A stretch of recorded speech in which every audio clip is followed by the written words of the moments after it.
आज मैं बताने वाला हूं आपको दुनिया के अमीर तरीन शख्स इलॉन मस्क के बारे में, जो कि 219 बिलियन डॉलर की वर्थ रखता है। लेकिन दोस्तों, आप ये सुनकर हैरान रह जाएंगे कि इसके माजी में कैसे कैसे हैरानकुन वाकयात हुए हैं। तो दोस्तों, सबसे पहले हैरानकुन फैक्ट ये है कि 1995 में जब ये लड़का इलॉन मस्क अपने हाथ में फिजिक्स और बिजनेस की डिग्री लेकर जॉब के लिए घूम रहा था, तो नेटस्केप जैसी कंपनी ने इसकी जॉब एप्लीकेशन की तरफ देखा तक नहीं। हत्ता कि यहाँ तक कि जब इसने वहां पर विजिट किया तो इस लड़के का किसी ने इंटरव्यू नहीं किया। दूसरा फैक्ट इसके बारे में ये है कि पेपॉल कंपनी जो कि इलॉन मस्क ने खरीद ली, उस कंपनी में एक दफा इस लड़के को आउट वोटेड किया गया क्योंकि मैनेजमेंट के साथ इसके बहुत ज्यादा क्लैशेस हो गए थे और इलॉन मस्क को अपनी ही कंपनी छोड़कर जाना पड़ा। और दोस्तों, तीसरा फैक्ट ये है कि इलॉन मस्क की मशहूर कंपनीज जिनका नाम आप अक्सर सुनते हैं, स्पेसएक्स और टेस्ला, आप सुनकर हैरान होंगे कि 2008 में ये दो कंपनियां बैंकरप्सी के दहाने पर थीं। तो दोस्तों, जब ये लड़का क्वीन यूनिवर्सिटी ओंटारियो में था तो उस टाइम पे इसे अपनी डिग्री हासिल करने के लिए स्कॉलरशिप लोन्स का सहारा लेना पड़ा और अपनी डिग्री के साथ साथ ये लड़का 2 और जॉब्स भी करता था ताकि ये अपनी डिग्री कंप्लीट कर सके। दोस्तों, एक अहम फैक्ट और है कि ये लड़का स्टैनफोर्ड यूनिवर्सिटी में जब पीएचडी की डिग्री हासिल करने के लिए गया तो इसने सिर्फ 2 दिन के बाद दुनिया की ये मशहूर यूनिवर्सिटी छोड़ दी, क्योंकि इसने देखा कि अगर मैं इस यूनिवर्सिटी में रहा तो शायद मेरा बिजनेस माइंड चेंज हो जाए और मैं अपनी राह से भटक जाऊं। इलॉन मस्क के बारे में एक और अहम इंफॉर्मेशन ये है कि जब इलॉन मस्क ने 27 इयर्स की एज में अपना स्टार्टअप Zip2 बनाया, तो दोस्तों Zip2 एक ऐसा प्रोजेक्ट था जिसके जरिए न्यूज़पेपर्स को ऑनलाइन सिटी गाइड मिलती थी। एक मैपिंग का प्रोजेक्ट था। दोस्तों, प्रोजेक्ट तो बन गया, लेकिन प्रोजेक्ट को एडवर्टाइज करते करते इनके पैसे खत्म हो गए और इन्हें कोई अच्छा इन्वेस्टर ना मिला। लेकिन दोस्तों, वक्त गुजरता गया, इलॉन मस्क के सब्र ने इसका साथ दिया और कुछ ही अरसे के बाद कुछ एंजल इन्वेस्टर्स मिले, जैसा कि न्यूयॉर्क टाइम और शिकागो ट्रिब्यून। तो दोस्तों, सिर्फ 27 साल की उम्र में इलॉन मस्क ने अपना ये पहला जिंदगी का प्रोजेक्ट Zip2 $307 मिलियन में सेल किया। तो दोस्तों, इलॉन मस्क की कामयाबी का राज शायद इस इंटरव्यू में है जो कि इलॉन मस्क ने विटोर टीवी को दिया। इस इंटरव्यू में इलॉन मस्क ने कहा कि work like hell, 80 to 100 hours a week. इसमें वो ये कहना चाहता है कि 80 से 100 घंटे एक वीक में काम करो।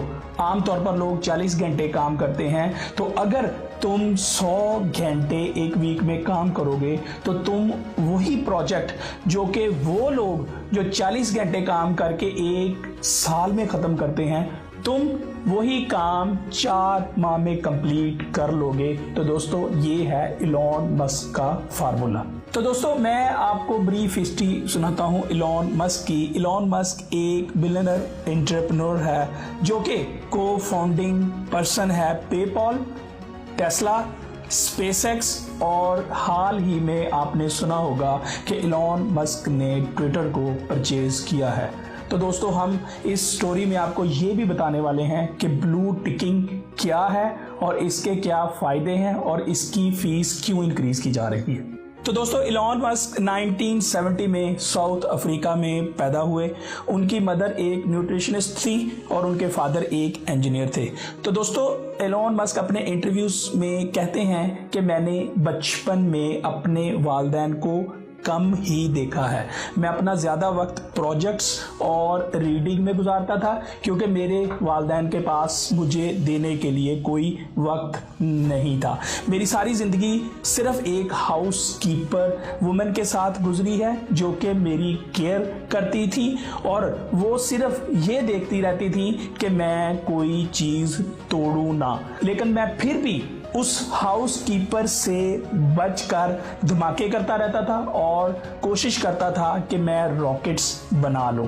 और एक इंटरव्यू में पूछा गया कि अगर आपने अपने वालिदैन को अपने बचपन में कम ही देखा है तो फिर आपको किसने पाला, तो एलोन मस्क ने एक बहुत अजीब जवाब दिया कि मुझे पाला है बुक्स ने और पेरेंट्स ने, यानी कि इसके पालने की तरतीब में इसके वालिदैन तीसरे नंबर पर आते हैं। तो दोस्तों, एलोन मस्क छोटी उम्र में ही आइजैक असिमोव की बुक्स का फैन था, जिसकी वजह से ये फ्यूचरिज्म के बारे में सोचने लगा। 1997 में इसने यूनिवर्सिटी ऑफ पेंसिल्वेनिया से BS इकोनॉमिक्स और BS फिजिक्स किया और उसके बाद क्वींस यूनिवर्सिटी ऑफ ओंटारियो में चला गया, जहां पर मैंने आपको बताया कि ये अपनी स्टडी के साथ जॉब्स करता रहा और लोन्स के साथ इसने अपनी डिग्री कंप्लीट की।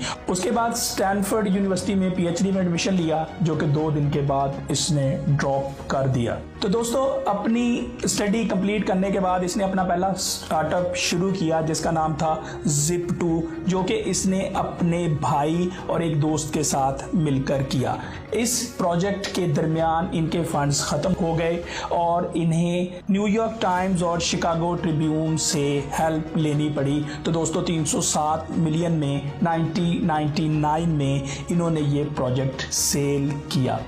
दूसरा स्टार्टअप दोस्तों X.com है, जो कि एक फाइनेंशियल सर्विसेज कंपनी है। ये दुनिया का पहला बैंक था जो कि फेडरल डिपॉजिट कॉरपोरेशन के अंडर था और साल 2000 में ये प्रोजेक्ट Confinity.inc के साथ मर्ज हो गया और ये बना पेपॉल, जिसे eBay ने 2002 में 1.5 बिलियन के एवज परचेज किया। और तीसरा स्टार्टअप है टेस्ला और स्पेसएक्स, जो कि अभी मौजूद है। टेस्ला में ये इलेक्ट्रिक व्हीकल्स और क्लीन एनर्जी पे काम कर रहा है और ये 2008 से टेस्ला का CEO है।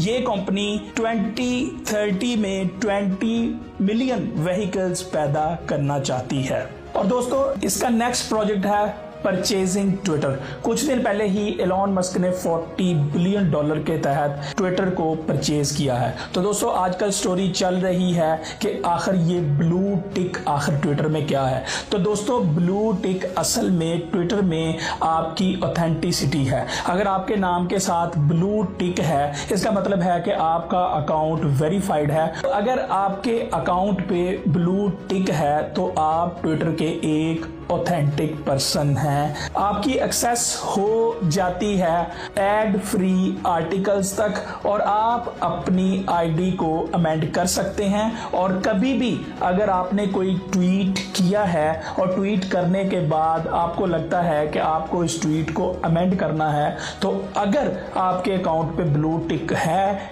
फिर ही आप अपने ट्वीट को एडिट कर सकते हैं। और दोस्तों, अभी न्यूज में ये चल रहा है कि एलोन मस्क ने ब्लू टिक की प्राइस $20 पर मंथ तक कर दी है। तो दोस्तों, उसकी रीज़न ये है कि आपको आपके ऑथेंटिक होने के लिए ज़्यादा फीस पे करनी पड़ेगी और अगर आप $20 पे नहीं करेंगे तो कुछ ही अरसे के बाद ये आपके अकाउंट से ब्लू टिक हटा देंगे, जिसकी वजह से आपके फॉलोअर्स को आपको ढूंढना मुश्किल हो जाएगा। तो दोस्तों, ये थी कहानी दुनिया के एक अमीर तरीन शख्स